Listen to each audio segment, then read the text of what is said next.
Los doctores Ramón Eduardo Madriñán, Andrés Trujillo, Miguel Andrés Ibáñez y Diego Alejandro Álvarez.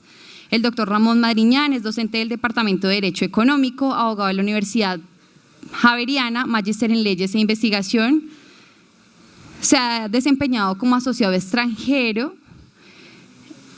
y se desempeña como director de regulación del Ministerio de Comercio, Industria y Turismo. En la actualidad es consultor legal e internacional en asuntos de regulación de productos, obstáculos técnicos al comercio y protección al consumidor.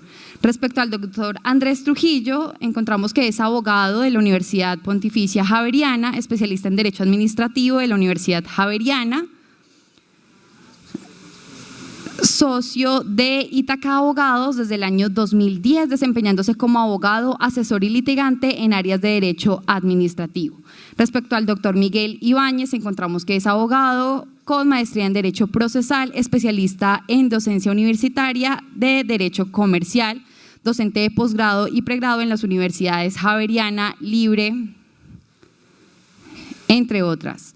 Respecto al doctor Diego Álvarez, encontramos que es abogado, egresado de la Universidad Libre y especialista en Derecho Administrativo de la Universidad Nacional, actual director jurídico del Autorregulador Nacional de Evaluadores, ANA, con más de 7 años de experiencia profesional. Sin más preámbulos, les cedo el uso de la palabra a nuestros abogados, en especial al doctor Madriñán.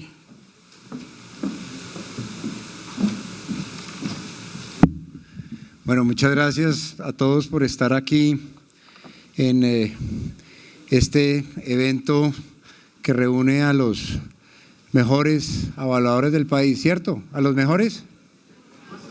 ¿No? Pero que suene, un aplauso.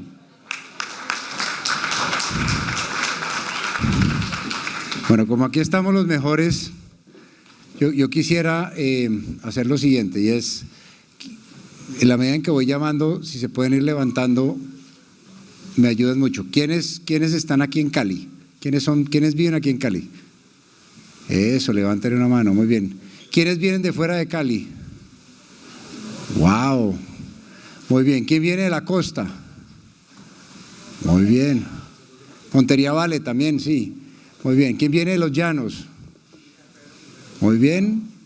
¿Quién viene de Antioquia? Muy bien. Eje cafetero. Perfecto. Bogotá.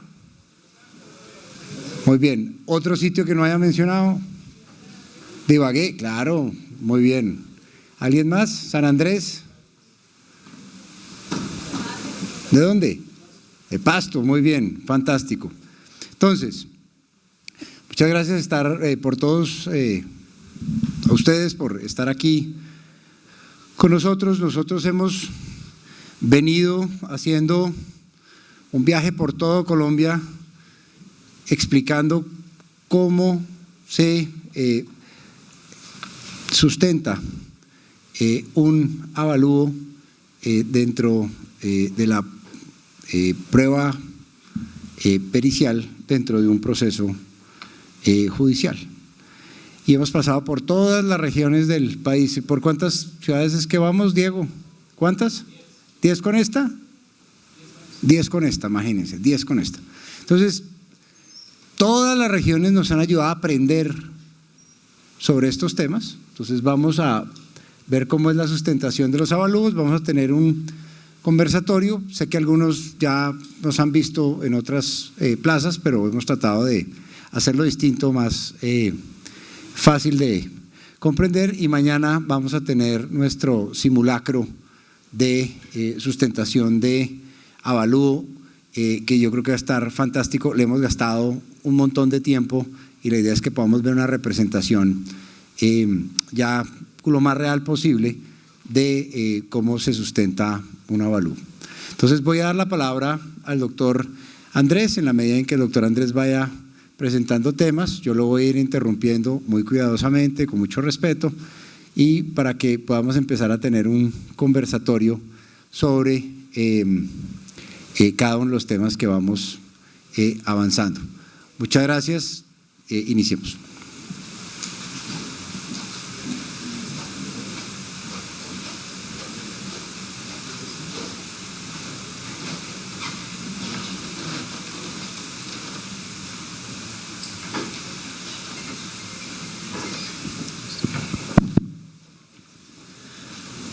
Buenas tardes, ¿cómo están? Muchas gracias a Ana por la invitación y pues muy honrado de estar en esta tarde acá con ustedes compartiéndoles algunas ideas que, como lo manifestó el doctor Ramón, pues ya hemos compartido en otros escenarios, pero la idea es que siempre este tema nos da para repasar, volver, explorar otro tipo de alternativas, y gracias a las intervenciones absolutamente enriquecedoras que hemos recibido a nivel nacional en los distintos recorridos que hemos hecho, pues cada vez nos permiten abordar y profundizar algunas problemáticas sobre este particular. Vamos a estar, como lo manifestó el doctor Ramón, vamos a estar interactuando con el doctor Miguel Ibáñez. El doctor Miguel nos va a dar su visión desde la rama judicial, su visión como magistrado auxiliar de la Corte Suprema de Justicia, y por mi parte van a tener una visión de un abogado litigante. Eso soy yo desde hace un poco más de 20 años, y entonces acá la idea es venir a compartirles a ustedes algunas ideas sobre el tema. Vamos a empezar entonces, y como lo establece el título de la charla, sustentación de avalúos, vamos a aterrizarlo un poco más esta idea, porque se trata de aproximarnos a que cuando un avalúo es solicitado para ser aportado a un proceso como un dictamen pericial, pues aquí ya tiene un ropaje distinto, porque estamos hablando de un medio de prueba. Es un medio de prueba que es un dictamen pericial. Entonces vamos a mirar este escenario en particular, porque obviamente el avalúo, si lo vemos como un género de las actividades que ustedes ejercen, pues una de las posibilidades que puede pasar con un avalúo es que sea solicitado para que funja como un dictamen pericial en un proceso judicial. Entonces vamos a situarnos en el marco de lo que se trata de la prueba pericial, de un dictamen pericial, que no es nada distinto a uno de los medios de prueba que regula nuestro ordenamiento jurídico, el Código General del Proceso, como puede pasar con muchos otros medios de prueba, con los documentos, las pruebas testimoniales, interrogatorios de parte, inspecciones judiciales, etcétera, etcétera. Pasemos a la siguiente, por favor. Sigamos, listo. Entonces, para de alguna manera organizar la exposición, hemos preparado 3 momentos particulares. Uno, para el dictamen pericial. Uno es la fase preliminar, que se debe tener en cuenta antes de rendir el dictamen pericial, de preparar el dictamen pericial. La segunda fase, propiamente dicha, cuando se elabora, se hace el dictamen pericial. Y una tercera, que es ya propiamente dicha la sustentación del dictamen pericial en una audiencia de pruebas ante un juez, un tribunal, un magistrado. Pasemos a la primera fase, que es la preliminar, y en esa hay una serie de factores que se deben tener en cuenta al momento de cuando ustedes les solicitan elaborar un dictamen pericial. Esto es cuando ustedes son contactados, o bien sea que fueran llamados por un cliente, por una parte que tiene una necesidad procesal para que aporte un dictamen pericial a un proceso, o bien cuando ustedes son requeridos por la autoridad judicial. Lo primero que hay que tener en cuenta es establecer e identificar cuál es el tipo de dictamen que se va a presentar. ¿Es un dictamen de parte? ¿Es un dictamen que se va a aportar con una demanda, con una contestación de una demanda? ¿Es un dictamen que se va a aportar en lo que se conoce una demanda de reconvención o contrademanda? ¿Es un dictamen que es de oficio? Entonces hay que ubicarse procesalmente en qué es lo que les están solicitando, porque no es exactamente lo mismo los escenarios que acabo de mencionar, puede haber otros. Igualmente tienen que examinar la idoneidad. Ustedes dirán, pero pues la idoneidad está ya cubierta con el registro abierto de evaluadores. Ahí yo estoy diciendo que tengo la idoneidad porque estoy en la categoría en la que sea, en la 7, en la 1, la 2, la 13, en fin.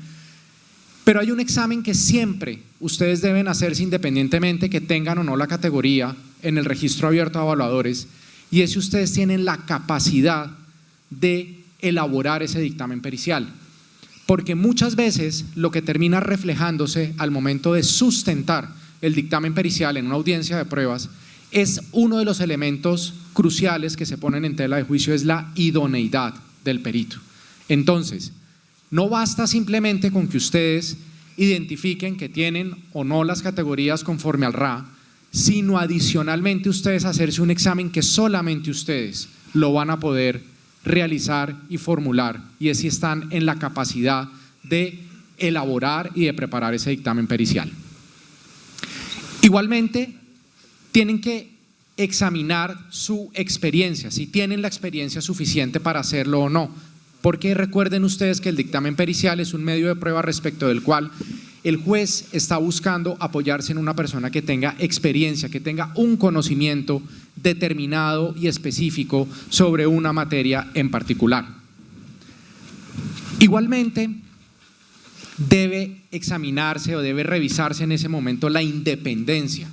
Y la independencia porque se procura que el dictamen pericial sea una prueba que resulte objetiva, que sea una prueba que definitivamente le ayude al juez, al funcionario judicial que tiene que emitir una decisión, para que eventualmente pues pueda saber si es un dictamen que fue rendido con suma o con total objetividad, que no tiene, digamos, elementos subjetivos, por decirlo de otra manera, independencia que se debe predicar respecto de las partes, de los apoderados y naturalmente de los funcionarios judiciales. Identificar el objeto de la prueba, qué es lo que se necesita probar, para qué es el dictamen. ¿Es para valorar unos perjuicios? ¿Es para valorar un tema eventualmente para mirar el valor de un predio? ¿Qué es lo que se quiere? ¿Para qué los están llamando? ¿Cuál es el enfoque que se quiere con la prueba? Igualmente, pregúntenle a la persona que los está llamando para que ustedes rindan el dictamen, ¿cuál es la información, cuál es el insumo que ustedes van a tener a disposición? Muchas veces ustedes los contactan, puede que esté corriendo un término para, por ejemplo, contestar una demanda, ustedes tienen que aportar un dictamen de contradicción, pero no les dan el dictamen que iba con la demanda, o no les dan la información que necesitaban ustedes para hacer esa valoración que era crucial. Eso lo tienen que mirar antes de ustedes aceptar ese encargo que les están efectuando, que en este caso pues ya no es solamente un avalúo, sino para que sea un dictamen pericial, reitero, con la virtualidad de convertirse en un medio de prueba que va a ser aportado con destino a un proceso judicial, a un proceso administrativo. ¿Seguimos? O sea, algo que pudiéramos anotar desde la perspectiva de los jueces. Muy buenas tardes para todos ustedes. Ya con algunos de nosotros ya hemos compartido algunos espacios, ¿cierto? En Pasto, en Cali, por aquí veo muchas caras conocidas, ya ustedes nos han escuchado gran parte del mensaje que queremos enviar, pero como hay algunas personas que apenas vienen a la convención, por eso es necesario recalcar en algunos puntos, pero no sin ello que se vuelva simplemente una repetición de lo que hemos dicho, sino también una profundización, un énfasis en eso que hemos venido trabajando durante los recorridos por las 10 ciudades. Particularmente yo lo que añadiría aquí es un mensaje inicial muy claro para ustedes como evaluador, o dos mensajes iniciales muy relevantes.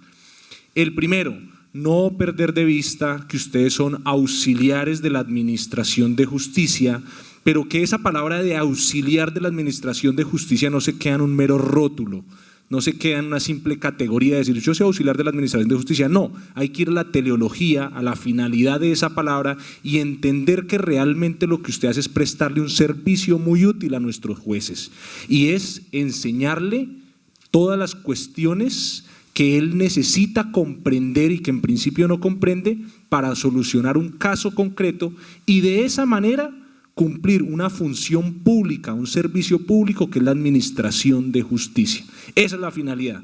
Por ende, la administración de justicia, los jueces siempre están enfocados en encontrar la verdad real de lo que ocurrió en un caso y por eso ustedes se convierten no en un insumo, sino una herramienta para llegar al insumo.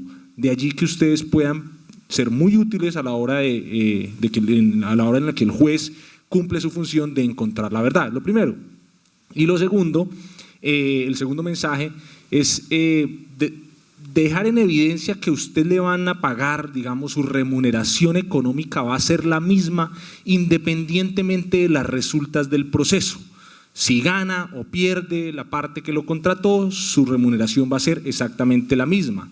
De allí que usted no pueda ver esta actividad simplemente como una actividad laboral, sino que además pueda verlo o deba verlo como una oportunidad para realmente ayudar a hacer justicia en un caso concreto, que es uno de esos clamores que tanto tiene nuestra sociedad durante toda la historia. El proceso judicial es una herramienta para solucionar conflictos de manera pacífica, de manera legítima. De allí que si usted ayuda con su labor a administrar justicia de manera correcta, pues obviamente no solamente se estará ganando unos honorarios, sino que está ayudando a construir tejido social. De allí la importancia de todos estos aspectos que el doctor Andrés nos menciona, que deben tener en cuenta ustedes en esa fase preliminar cuando se acercan al proceso. Los dos primeros mensajes que quiero dejarles en esa fase preliminar. ¿Listo? Llegan al proceso a ayudar a encontrar la verdad y a cumplir una labor social también. Eso por ahora, doctor. Bien. Pasemos a la siguiente. Aquí abordamos la segunda fase de lo que comporta elaborar un dictamen pericial, y es ya su elaboración, su preparación.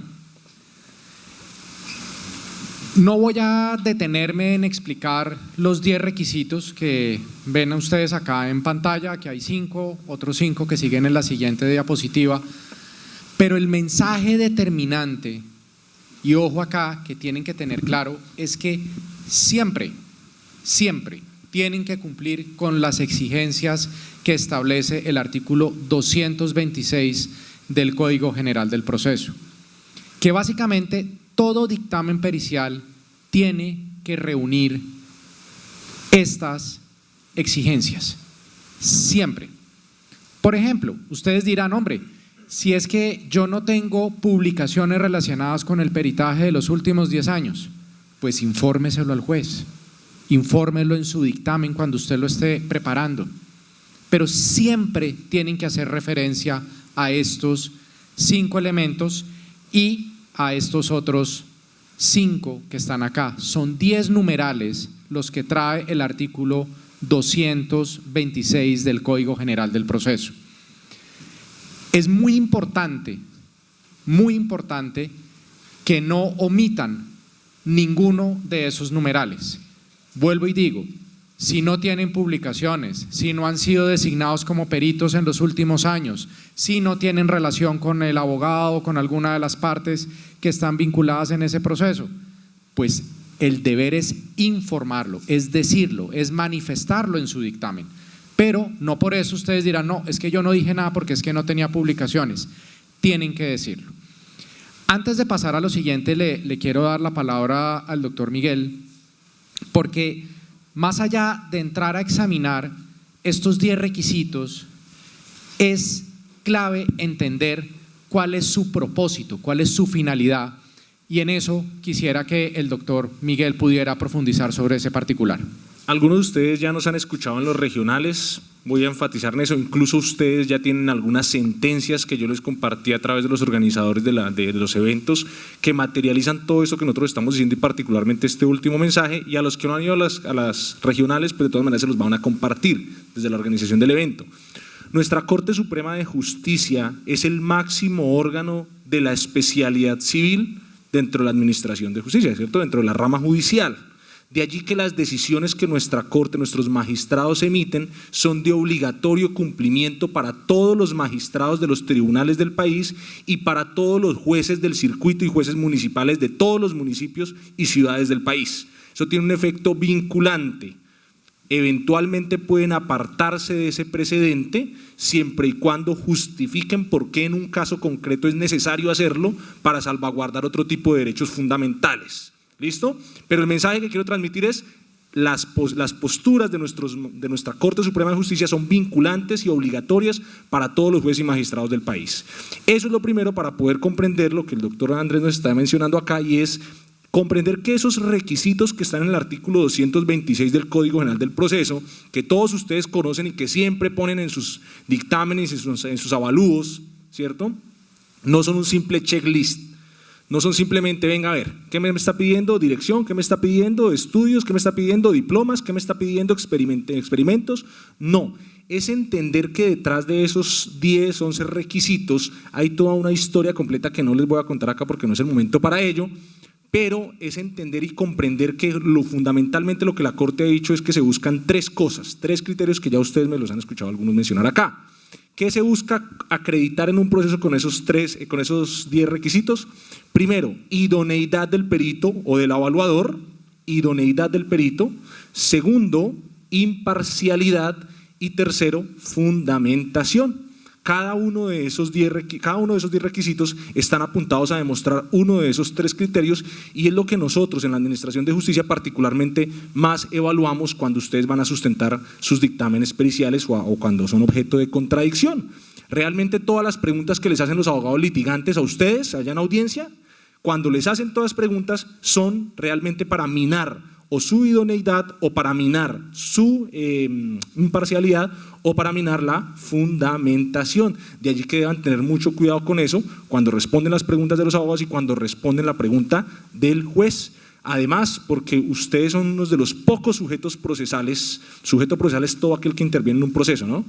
Son de los pocos sujetos procesales que intervienen en el proceso y se le pueden hacer preguntas de orden capcioso, por ejemplo, o de orden sugestivo. A los demás intervinientes del sujeto no se le permite, a la parte, al testigo, no se le pueden hacer preguntas capciosas, porque lo pueden hacer equivocar, ¿sí o no? Pero como ustedes son expertos, se supone que no se dejarían equivocar por una simple pregunta capciosa. De allí que siempre que contesten las preguntas tengan en cuenta esto. Esa pregunta que me está haciendo el abogado litigante o esa pregunta que me está haciendo el juez, ¿tiene la finalidad de cuestionar, controvertir mi idoneidad, mi imparcialidad o la fundamentación de mi escrito? ¿Listo? Y en últimas, eso es lo que valoran nuestros jueces. Cuando ustedes miran 6 articulitos más allá de ese 226, los invito, 232 del Código Penal del Proceso, 6 líneas tiene más o menos, van a darse cuenta, dice valoración del dictamen, dice la ley, una orden para los jueces. Cuando usted valore un dictamen, entiéndase para efectos de la ley, en este caso también los avalúos, deberá tener en cuenta y trae unos criterios, además de las reglas de la sana crítica, deberá tener en cuenta la fundamentación, la solidez, la claridad del dictamen pericial. ¿Listo? Entonces todos esos aspectos son los que valora el juez al momento de dictar la sentencia y eso es en lo que considero que deben tener mayor precaución ustedes. Sí, Diego, quisiera agregar algo más en relación con el tema de la independencia, Diego. Bien, muchas gracias, doctor Ramón. Buenas tardes para todos. Un placer estar nuevamente en la ciudad de Cali. Ya estuvimos acá en un taller regional hace un par de meses. La idea hoy pues es para los que no asistieron efectivamente tengan una idea de cuál es el objetivo que tiene ANA con este tipo de temas.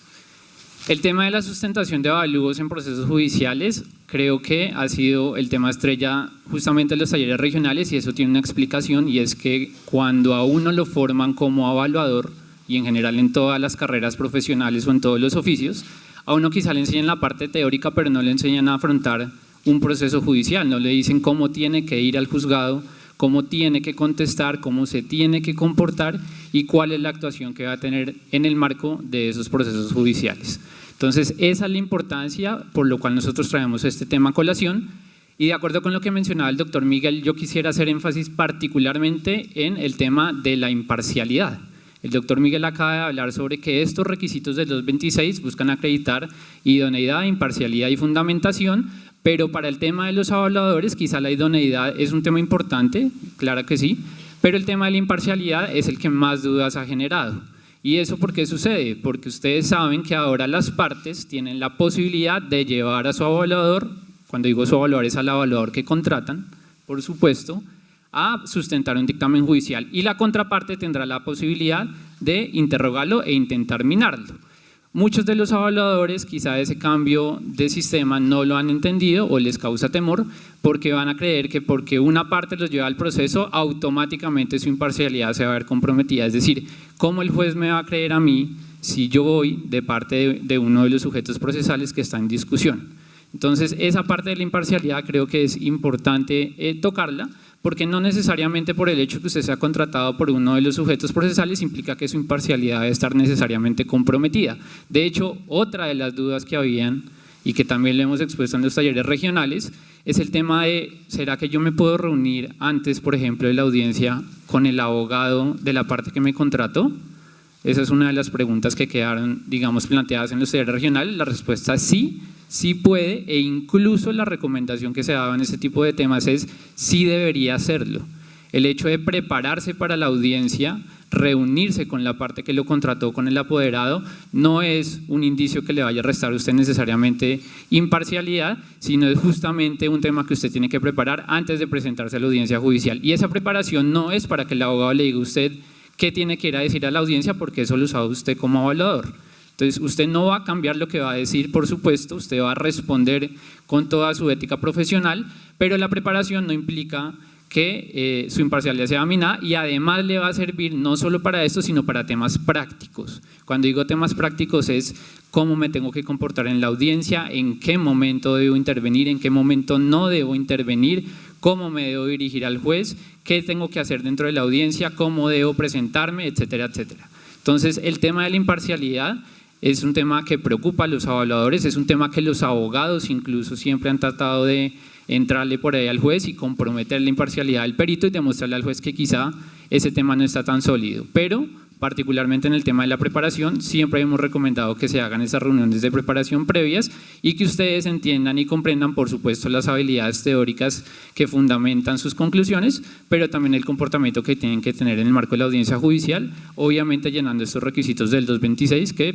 pues, por cuestiones de tiempo no vamos a ahondar, pero que son importantes que ustedes lo tengan en cuenta. Quizá muchos de ustedes ya los conocen, pero es importante que entiendan también de dónde viene eso y cuál es su utilidad dentro del proceso judicial.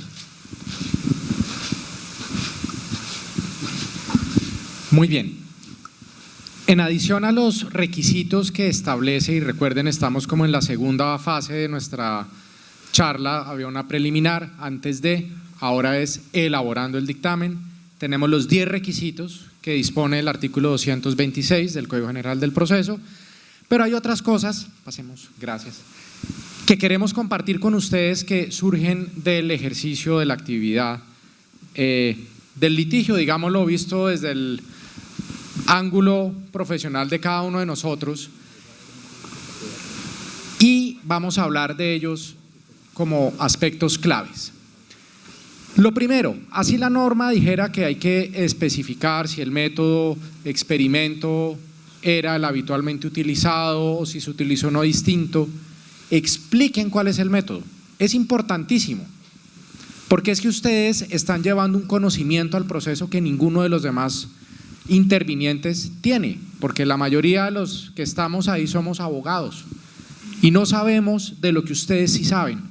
Y como ustedes van a traer un conocimiento especializado, es importante que no solamente el juez, la autoridad judicial entienda, sino los demás sujetos procesales, con la finalidad de poder controvertir, que eso hace parte del derecho al debido proceso, pues se sepa por qué se está utilizando ese método, cuál es su pertinencia, por qué ese fue el escogido para ese ejercicio valuatorio, que en este caso pues es un dictamen pericial.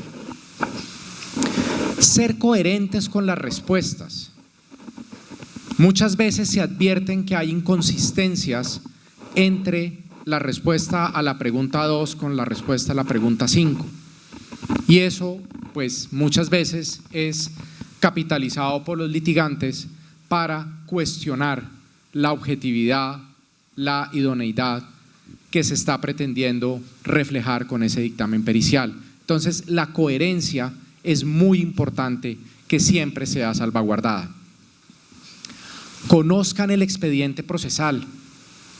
Ustedes tienen la facultad, porque así lo establece el Código General del Proceso. Ustedes son auxiliares de la justicia. Ustedes van a ayudarle no a la parte que los contrató, ustedes son auxiliares de la administración, de quien va a resolver el caso. De tal suerte que lo que se está buscando con el dictamen pericial, que reitero es un medio de prueba, como medio de prueba, ustedes deben tener la mejor y más completa información para que ese conocimiento especializado le sea llevado al juez, a quien tiene que resolver de la mejor manera posible. Y lamentablemente hay prácticas muchas veces por parte de los abogados donde no les dan toda la información, porque no les conviene, porque va a debilitar probablemente su postura en el proceso. no pierdan de vista que tienen la posibilidad de acceder al expediente. El expediente tiene mucha más información y revela, y van a poder ustedes conocer cuál es la postura de las otras partes o de los otros sujetos procesales dentro del trámite procesal. Revisen el cuestionario. Normalmente los dictámenes periciales es una práctica que se les entrega un cuestionario para que sea resuelto con algunas preguntas o una gran pregunta para que eso sea el objeto del dictamen pericial. Pero normalmente esos cuestionarios, esas preguntas son formuladas por abogados que no sabemos de lo que ustedes van a rendir su dictamen pericial. Y resulta que ustedes sí saben y podemos estar cometiendo errores desde el punto de vista técnico o porque simplemente estamos conduciendo la prueba a a una posición que no es la que realmente se quiere. Entonces ustedes perfectamente pueden verificar eso, porque no pierdan de vista que luego va a haber otra fase. Aquí están ustedes elaborando el dictamen pericial, pero después viene otra etapa que es la sustentación, y su sustentación se va a ejercer o va a girar en torno a un eje que es ese cuestionario o esa pregunta respecto de la cual les pidieron a ustedes preparar el dictamen pericial. Examinen, relacionen y señalen la información que sea pertinente. Es muy dado que uno dice, ¿y utilizó toda la información? Sí, la utilicé toda. ¿Y la anexó toda? Sí, anexé todo. Pero es que de pronto todo no era necesario y todo no era pertinente utilizarlo para el dictamen pericial, y tampoco era pertinente y necesario adjuntarlo al dictamen pericial. Entonces revisen muy bien la información que van a utilizar para su dictamen, porque puede que les estén dando información que no es necesaria, que no es pertinente, que está desactualizada. Y ojo acá cuando se utilizan esos pies de página que refieren a páginas de internet, porque el dictamen que hoy en día están ustedes preparando lo van a sustentar probablemente en 2, 3, 5 años. Y cuando yo vuelvo a entrar a ese link que me llamaron en el dictamen pericial, pues me aparece otra información o es una información desactualizada. Pero como es una página de internet, pues esa es la información, esa es la referencia que está. Entonces, revisen muy bien cuál es la información, la documentación que van a utilizar y que van a adjuntar a su dictamen pericial. Pasemos. Muy bien. Yo sí tengo una pregunta aquí para el doctor Miguel, es, ¿el juez me puede ayudar a mí con esta parte de lo que yo tengo que hacer como evaluador? ¿Qué le podemos decir aquí a la audiencia sobre qué puede hacer el juez para facilitarle el trabajo al evaluador? Hay algo que es muy recurrente en los dictámenes periciales cuando se llevan a un proceso judicial, y es que llegan ustedes a sustentar a la audiencia o a ejercer la contradicción. Esto no lo he dicho en las anteriores regionales. Y llegan algunos momentos en los cuales el abogado o el juez los corcha, y perdónenme el uso de la expresión, pero quiero dejarlo muy claro, y los corcha porque simplemente les pregunta sobre alguna cuestión que no fue objeto de su dictamen, y que no fue objeto de su dictamen no porque no tuviera que serlo, sino porque usted no tenía los insumos necesarios en su momento, en el momento de la elaboración, para incorporarlo en el dictamen. Dicho de otra manera, cuando a usted le pidieron elaborar el dictamen, le ponen de presente una información, normalmente usted pide alguna otra, usted dice tráigame todo lo que tenga para poder hacer el avalúo, ¿cierto? Pero ahí también a veces observamos alguna conducta un tanto pasiva por parte de los evaluadores, y es que se quedan simplemente con lo que yo hago, con lo que me trajeron, y hasta ahí llega mi deber, y ya, y si usted no me lo trajo, pues yo hago con lo que tengo, ¿sí o no? Y es la verdad, y ese es el espacio también para que hagamos un poco ese mea culpa de lo que hacemos en nuestro ejercicio profesional. Y esa actitud un poco pasiva, un tanto pasiva, conlleva que lleguemos a la audiencia y el juez diga, ¿y sobre esta cuestión? No, sobre eso no, porque yo no tenía los elementos. Ah, perfecto. Eso ustedes no lo ven tan grave, pero al momento de que nosotros resolvemos y dictamos la sentencia, decimos, no se cumplió con un elemento que era necesario, que en materia jurídica se denomina la carga de la prueba, que no es otra cosa que quien alega, prueba. Si usted me alega algo, tiene la responsabilidad de probarlo, y si no lo demuestra, pues no le puedo dar lo que vino a pedirme. ¿sí o no? Entonces, esa falta de respuesta por parte de usted porque no tuvo en cuenta un insumo o porque no se lo suministraron, conlleva seguramente o posiblemente a que el juez deniegue las pretensiones de la parte que usted está o la parte que lo contrató. ¿Cómo subsanar eso? Entonces, muy bien lo decía el doctor Ramón, afortunadamente, y es, no podemos dejar de lado que el Código General del Proceso, el código que regula la actividad procesal, le da unos deberes a nuestro juez, pero también le da unos poderes a nuestro juez. Uno de los deberes es investigar la verdad, como lo decíamos ahorita, pero dentro de los poderes que le da poderes de instrucción, de ordenación, de investigación.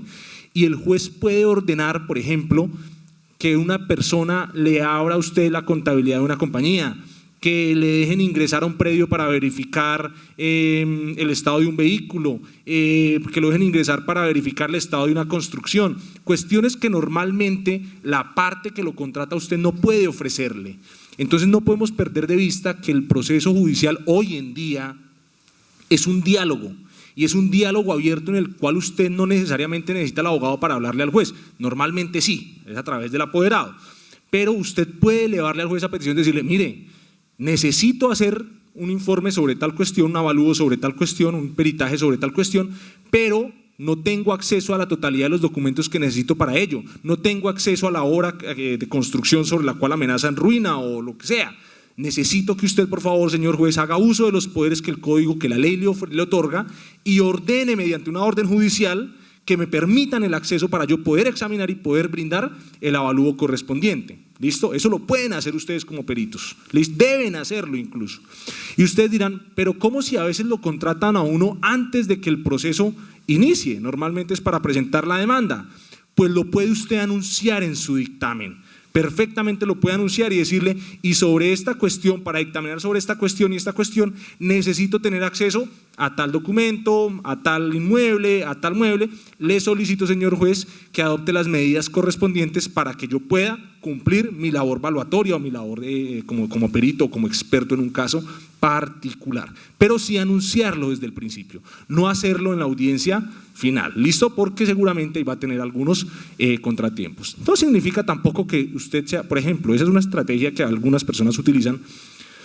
No digo que esté bien, no digo que esté mal, simplemente la dejo ahí en el aire, ¿cierto? Algunos peritos que dicen no tenía conocimiento de alguna cuestión concreta en algún momento, en el momento en que elaboré mi dictamen, pero ahora sí lo tengo, empiezan a mencionar mucho las temáticas relativas a ese tema y a hacer énfasis en eso, hasta que despiertan cierto interés en la cabeza del juez, cierta intriga en la cabeza del juez, y hasta el punto en que el juez llega y dice, no, un momentico, ¿qué es eso? Y empieza a preguntarle sobre eso, y es la oportunidad para que usted empiece a brindar información sobre esa temática y, ¿por qué no?, el juez llega a decretar pruebas de oficio, que lo puede hacer en cualquier momento hasta antes de dictar sentencia sobre esas temáticas, ¿listo? Entonces, no quedarse callados, no asumir una actitud pasiva en la elaboración del dictamen, sino por el contrario, entender que el juez tiene muchos poderes, no quedarse en que no, yo no tuve el documento, entonces no puedo decir nada sobre eso, pues consígalo. Y la forma de conseguirlo es a través de los poderes que tiene el juez. Quien desacata una orden judicial no solamente se ve sometido a sanciones pecuniarias, sino también incluso a sanciones penales. Nada más, doctor. Muy bien. Otros aspectos clave para tener en cuenta es controlar la injerencia de los abogados. Y es que es muy dado que los apoderados estamos, bueno, ¿qué hubo? ¿Cómo va? ¿Qué le está dando? Para ver si le sirve o no le sirve respecto de la demanda, las pretensiones o para la contestación de la demanda. Recuerden, como lo decía antes el doctor Miguel, ustedes son auxiliares de la justicia. Ustedes no son auxiliares del abogado ni son auxiliares de la parte. Ustedes hacen su trabajo de manera objetiva, por eso se examina desde el principio su independencia, porque es un ejercicio objetivo. Entonces toca controlarlos, toca que no se metan en el trabajo que ustedes están haciendo. Limítense a resolver el cuestionario. Se vuelve un tema que genera mucho conflicto en las audiencias de sustentación cuando se advierte que el perito empezó a contestar otras cosas o a decir otros elementos, otros aspectos que no estaban o no hacían parte del cuestionario. Y una vez dice, pero ¿por qué terminó hablando de esto? ¿Por qué el dictamen abordó estas temáticas? Si no tenía que ver ni con el objeto de la prueba, y a veces dicen no, porque es que me pareció que era importante. Entonces, eso es bien importante tenerlo en cuenta. Importantísimo, no pretendan resolver la controversia. Quien resuelve el pleito es el juez, ese es su trabajo. Los abogados defender los intereses de nuestros clientes y los evaluadores que actúan como peritos son auxiliares del juez, son auxiliares de la justicia, porque así lo dice el artículo 48 y siguientes del Código General del Proceso. De manera que no pretendan que el dictamen vaya a resolver la controversia y que ese sea su trabajo. Es llevar a través de un medio de prueba importantísimo un conocimiento al proceso que seguramente por su especialidad, por su objetividad, por su experiencia, por su independencia, va a ser un medio de prueba sumamente relevante dentro del proceso y va a ser central para que el juez adopte la decisión. Pero en el dictamen no debe estar la decisión, porque ese es el trabajo de la Administración de Justicia. Y deben tener en cuenta las normas, los contratos, la regulación que resulte relevante para el caso en concreto. Sabemos que el dictamen no puede tener puntos de derecho, no puede estar dando opiniones acerca de si una resolución debió haber sido de X o Y manera, de si un contrato debió haberse suscrito bajo X o Y condiciones. En eso no consiste, pero sí los deben tener en cuenta, porque eso va a ser más completo, va a ser menos cuestionable su dictamen pericial. Y lo último, como lo decíamos previamente, así como es importante solicitar el acceso al expediente, ustedes también tienen la facultad incluso de requerirle información a la contraparte.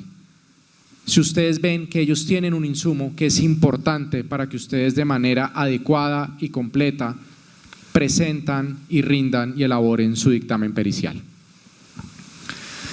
Entonces, pasamos ahora a la última etapa, que es ya la sustentación.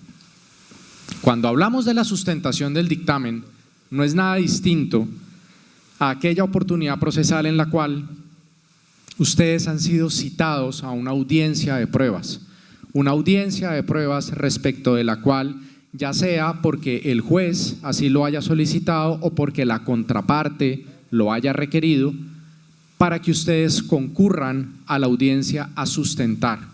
¿Qué es sustentar? Es explicar y es defender ese dictamen pericial que tiempo atrás se presentó.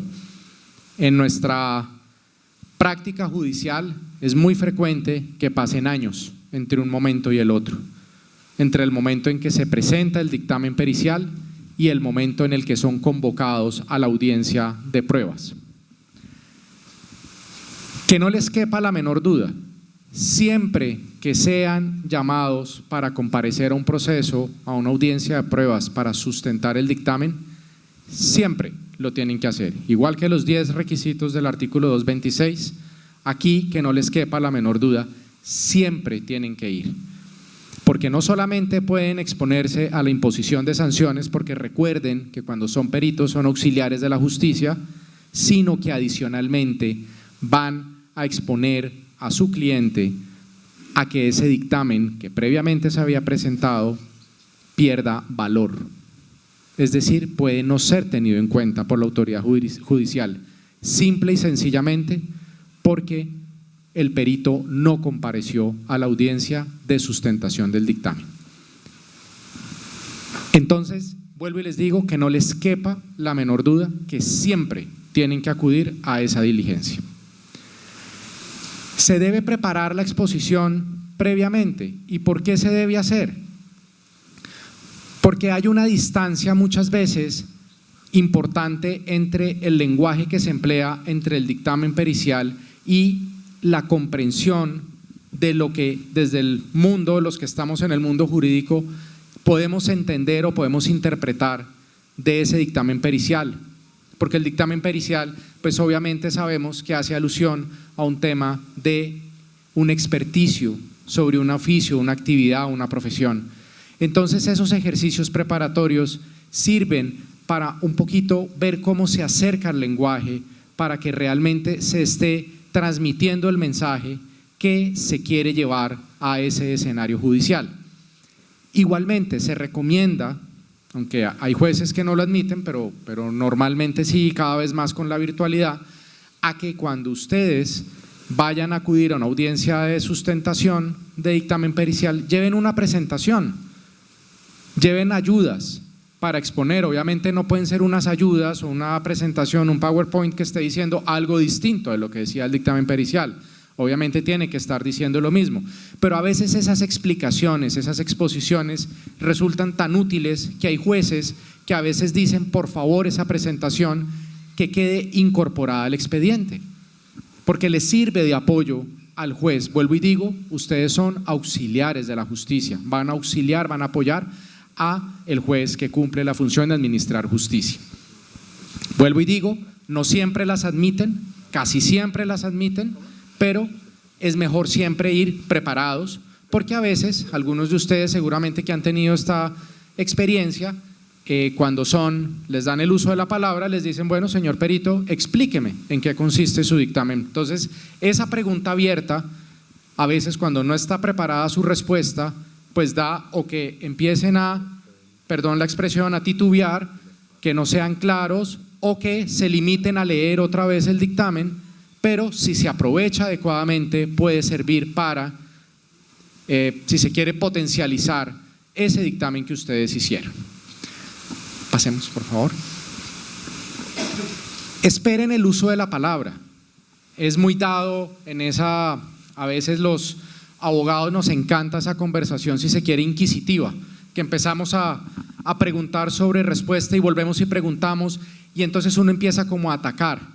Y recuerden que no es un tema personal contra ustedes, simplemente estamos haciendo un ejercicio en el que estamos indagando por su independencia, por su idoneidad y por su fundamentación. Entonces, esperen, contesten, esperen a que el juez magistrado les dé el uso de la palabra y eso le va quitando ritmo al abogado que está haciendo las preguntas.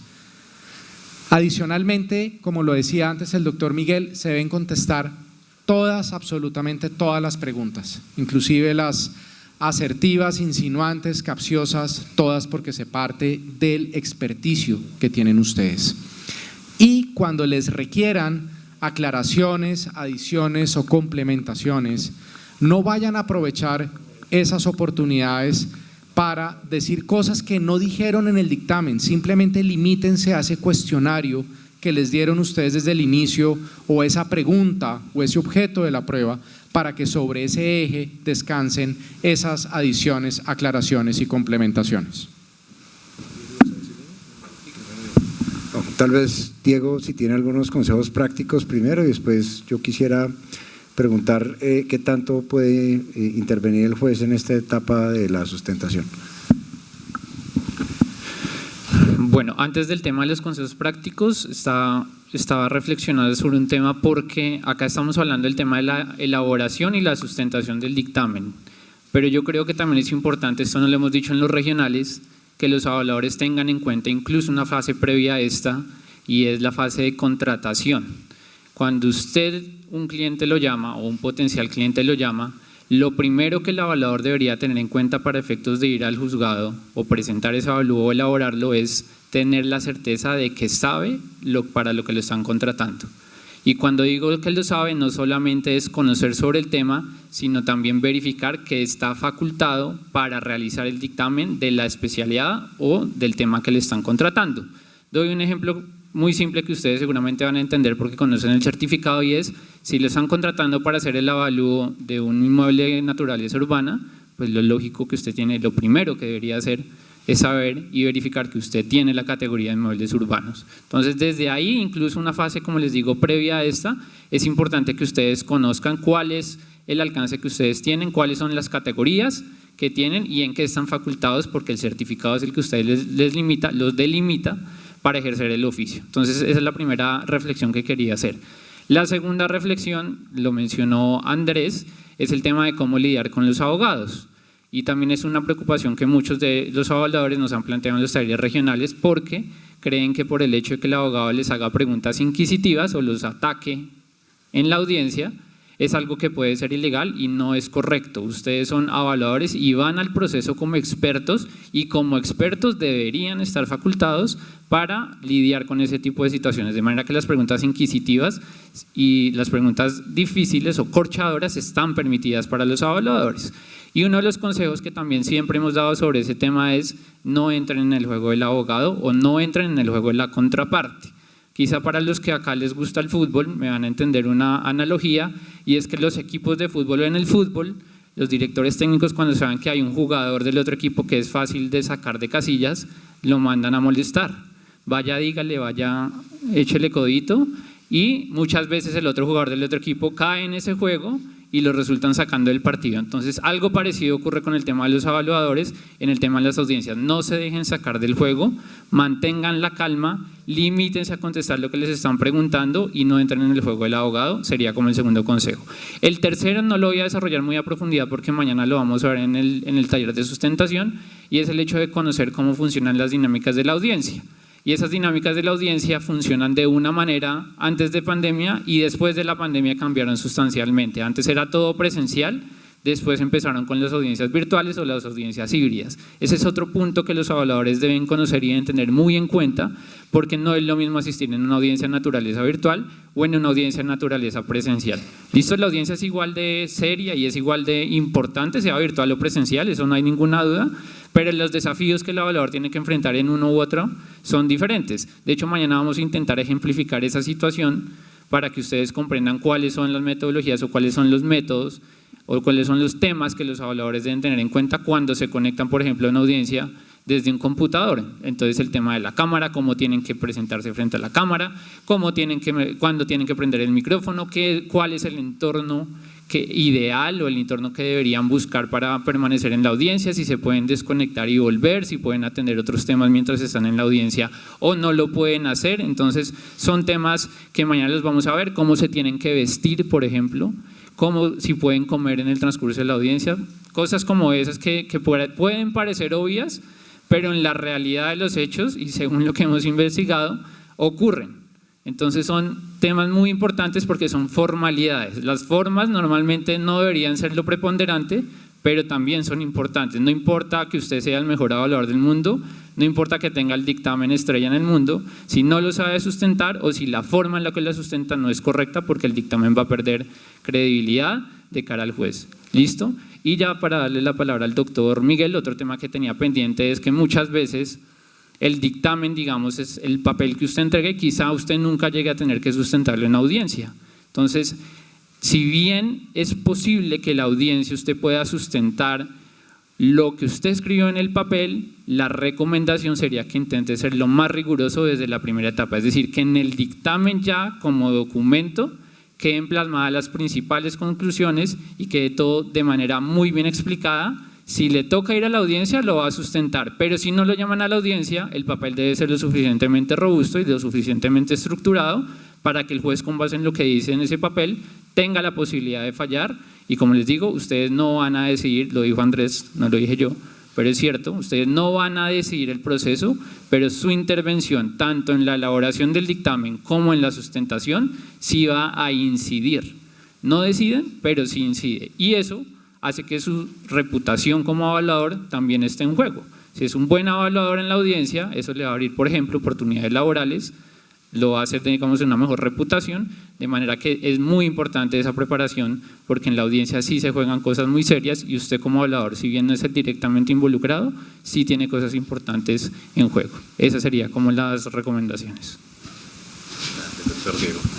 3 cosas. Primera, frente a la pregunta del doctor Ramón, ¿qué puede hacer el juez? ¿Qué tanto puede intervenir? ¿Puede interrumpir al perito, interrumpir a un litigante? Va a sonar un poco feo esto que voy a decir, pero por favor tómenlo con beneficio de inventario. El juez es el director del proceso judicial. La ley así lo ha dispuesto y la Corte Suprema de Justicia lo ha dicho en múltiples oportunidades. Y debe hacer uso de los poderes que el Código le otorga para garantizar igualdad real entre las partes y encontrar la verdad. Conclusión, puede actuar como considere necesario siempre y cuando su actuar no sea caprichoso, antojadizo o abiertamente irracional o ilegal. Entonces, por supuesto que el juez puede decirle, por favor, deténgase un momento ahí, voy a darle la palabra al otro perito, voy a dar la palabra al abogado, quiero llamar a tal parte cuando me dijo tal cuestión en su interrogatorio para confrontar con lo que usted me está diciendo acá. Puede adoptar las medidas que considere. Actualmente tenemos un código que es muy dúctil, muy maleable y le permite al juez entender que el proceso judicial no es rígido, sino que por el contrario es un fenómeno social, es un proceso social, una relación jurídico-sustancial que debe ser acorde a la realidad. Entonces, por eso escucha a las partes, escucha a los peritos, los interrumpe, saca a un perito de la audiencia, entra al otro. A veces se molestan porque ¿cómo así que este me va a sacar de la audiencia y no me dejó, no me dejó escuchar el del otro, pero al otro sí lo está dejando escuchar mi intervención? El juez tiene la posibilidad de hacer todo esto, pero también usted tiene la posibilidad, y su abogado, de pedir la explicación correspondiente. El juez puede tomar su decisión, la decisión que considere, pero toda decisión que el juez adopte debe estar motivada, apoyada de unos argumentos, y esos argumentos son los que nos permiten identificar si la decisión es ilógica, irracional, caprichosa, antojadiza o no. ¿Listo? Eso es lo primero para responder a la pregunta del doctor Ramón. Lo segundo, depende un poco de lo primero. No se les olvide, el juez tiene poderes y es su deber encontrar la verdad real para poder hacer justicia material, para que las partes no salgan diciendo, no, mire, eso se reconstruyó una verdad distinta a la que realmente ocurrió. Injusticia, sensación de injusticia, eso no puede quedar en la sociedad, ¿no? en la mente de los que se van del proceso. Los que se van del proceso tienen que irse diciendo, se hizo justicia, perdí, pero es que se hizo justicia, yo tenía que perder. No me voy contento, pero sé que tenía que perder. ¿Listo? Entonces, en esa tarea, yo he visto que nuestros peritos se han acostumbrado mucho ¿cómo decirlo?, a tomar partido con la parte que los representa, y es natural, eso es natural, pero a veces resulta demasiado evidente y eso a veces les resta credibilidad, mina su credibilidad y el juez ya lo empieza a ver a usted con un ojito abierto y con un ojito cerrado, como le creo, pero me toca con cuidado porque este perito puede estar como para un lado, ¿no? Entonces, yo no creo que esté mal, ¿cierto?, en sus intervenciones, señor juez, y así, cuando ustedes consideren que hay una circunstancia de hurto que genera una injusticia como tal, ustedes son los llamados a decirle al juez, mire, señor juez, y si es del caso, adopte las medidas que usted considere necesarias para encontrar la verdad en este caso sobre esta temática. No le voy a decir nada sobre eso si quiere. Interrogue al perito de mi contraparte, interrógueme a mí, decrete un dictamen de oficio. Pero es su deber ayudarle al juez a encontrar esos aspectos que a veces él ni siquiera ve. No porque no quiera, sino porque no sabe que existen. A veces los peritos salen diciendo, no, ese juez más cargado, ese juez más… No, es que el juez a veces no conoce. Y cuando uno no conoce es normal que se equivoque. ¿Listo? Y eso hay que reducir ese margen de error. Y lo tercero, que lo hablamos con el doctor Andrés, el doctor Diego y el doctor Ramón antes de entrar acá, y eso sí ya me lo han escuchado algunos de ustedes, pero quiero hacer énfasis, sobre todo para el ejercicio que vamos a hacer mañana, ténganlo en cuenta, es que nuestra Corte Suprema de Justicia ha dicho que el dictamen pericial como medio de prueba, como medio de convicción, como medio que genera credibilidad en la mente del juez, como herramienta para encontrar la verdad, se compone de dos elementos: el informe escrito y la intervención oral que haga el perito, en la audiencia. ¿Listo? El perito normalmente cuando va a una audiencia va con fines de contradicción, de que lo interroguen, de que le pregunten, pero indistintamente o indirectamente cuando le están preguntando, si contesta bien, en últimas, ¿qué está haciendo? Sustentando su propio dictamen. De allí que algunos digan, no, es que no hay contradicción, no, eso es solamente contradicción, no sustentación. No necesariamente. Fíjese que si usted contesta bien, realmente está consolidando, dándole mayor solidez a su dictamen y por ende sustentándolo, ¿cierto? Cuando el juez le hace una pregunta sobre alguna temática para que usted profundice, usted está sustentando. Entonces, irnos quitando esos formalismos. Tengan en cuenta para el ejercicio, por favor, de mañana y para sus ejercicios profesionales. Pueden haber siempre discrepancia de criterios, porque por eso dicen por ahí que cuando hay dos abogados, hay mínimo 3 opiniones. ¿Sí o no? Porque los abogados siempre discrepamos de todo y eso ocurre, como lo vamos a ver mañana, entre litigantes, entre jueces, entre segundas instancias, y es importante que tengan en cuenta eso, pero que también tengan en cuenta que el máximo órgano de nuestra jurisdicción es el que imparte las reglas, que así no las compartamos, que así no estemos de acuerdo, pero eso es lo que nos brinda seguridad jurídica y confianza legítima en nuestra administración de justicia. Doctores, muchas gracias por su participación. Bueno, muchísimas gracias, démosle un aplauso a este panel.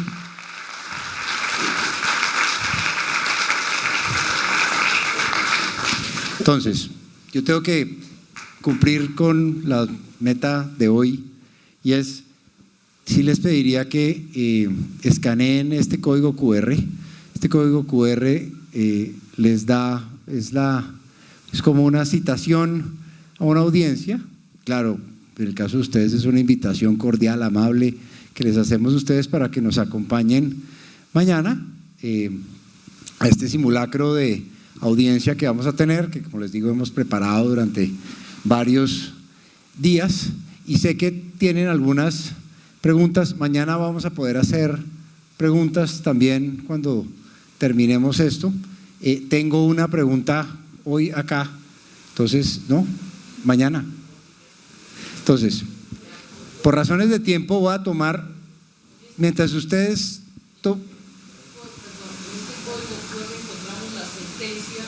No, la citación, que es una invitación, pero es una sentencia.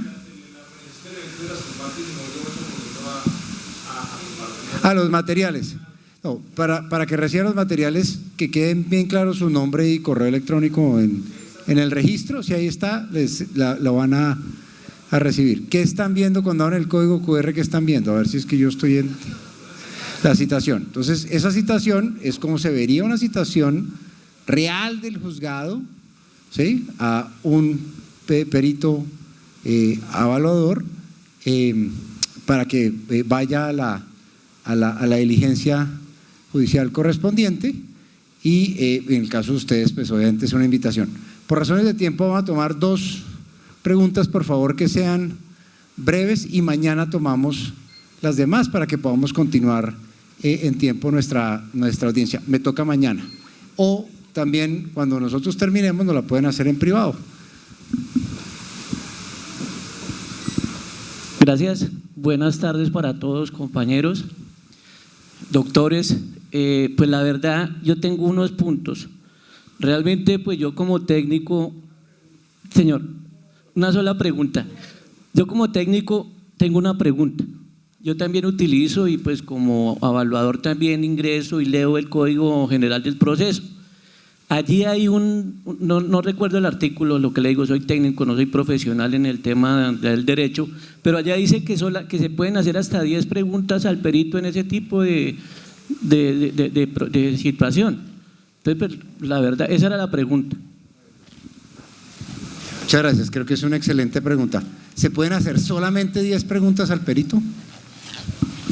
El derecho a la prueba solamente está limitado en materia de preguntas a los testigos, ¿cierto? Por allá en el proceso verbal sumario, que son procesos pequeñitos de mínima cuantía, a las partes, que hay un máximo de 20 preguntas, pero no hay límite de preguntas para el perito, no lo establece. Cuando usted mira el acápite de dictamen pericial 226 en adelante no va a encontrar un límite máximo de preguntas.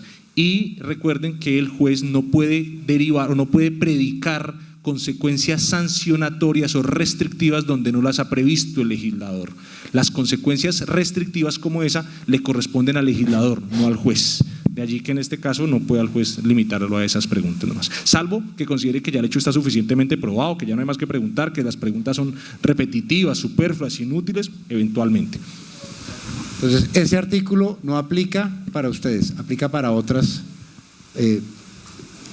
partes procesales. La segunda pregunta la tengo acá y los demás me van a tener que tener paciencia, no alcanzo porque no tengo el permiso. Entonces una pregunta acá y mañana tomamos el resto de las preguntas o si quieren cuando nosotros terminemos estamos en la parte de afuera y las tomamos individualmente. Pero mañana con el mayor gusto tomamos todas las que podamos. Vale, qué pena, sí, es cortica.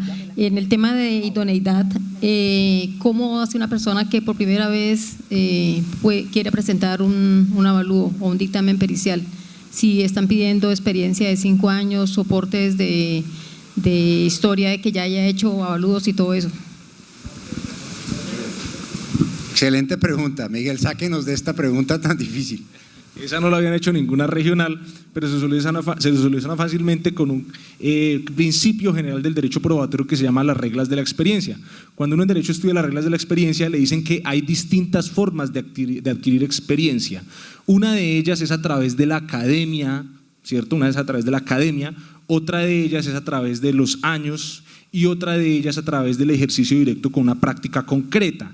Entonces, si tú tienes las tres, maravilloso, porque entonces estás capacitada, certificada en un tema académicamente, además llevas 20 años haciéndolo y además de eso, tu ejercicio directo con el área durante un determinado tiempo te ha permitido entenderlo muy bien. Yo les pongo el ejemplo siempre a los estudiantes, perdónenme, voy a utilizar un ejemplo simple, cortico, para que no se les olvide nunca.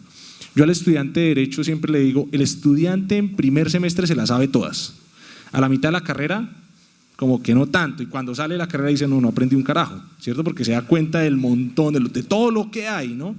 Ese estudiante basta con que se vaya para un juzgado a hacer una judicatura y cuando llega el primer día llega completamente perdido, no sabe nada, pero al cabo de 2, 3 meses, 4 meses muy juicioso, fíjese que ese estudiante todavía no es abogado, por ende no tiene la idoneidad académica, la experiencia académica, y no lleva años en el ejercicio, pero su experiencia práctica le ha permitido una experiencia que a veces termina sabiendo más que los abogados litigantes que van allá a la baranda, ¿sí? Segundo ejemplo, usted ve, doctora, un señor de 62 años allá en una audiencia con una toga negra, usted mira a ese señor como juicio, usted que dice, ¿cuánta experiencia tiene?